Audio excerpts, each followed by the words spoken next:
What is a vintage company? I need an offshore company registered 3 or 5 or 7 years ago. Do you have any?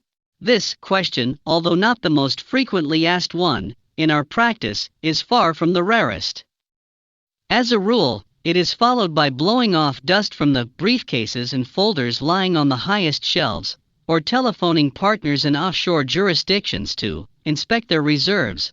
We will not go into listing the reasons why a company with an older incorporation date may be required. We only state that the stock of any agent who has long been working in the offshore registration market contains shelf companies that, for one reason or another, did not find their owner soon after incorporation, and since then were renewed from year to year. In case someone calls or emails with the question quoted above, the price of such a vintage company will consist of the incorporation cost and all expenses paid for its renewal and maintenance up until the time of purchase.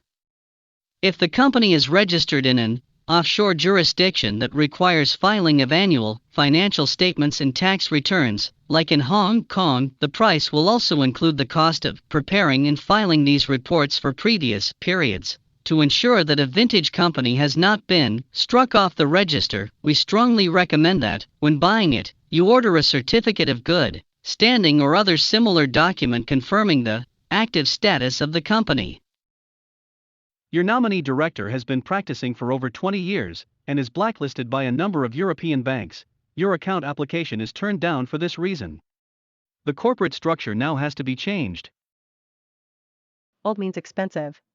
When choosing a ready-made company, you should begin by checking its incorporation date.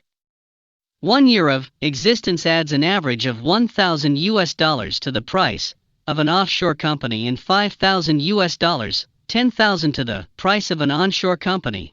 It is also highly useful to pay attention to the month of incorporation.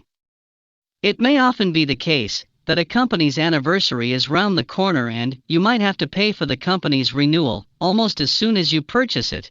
Sometimes, the agent who sells a company to you may spring a surprise on you by having forgotten to pay for its renewal. Even a certificate of good standing provided to you cannot always guarantee that this issue will not arise.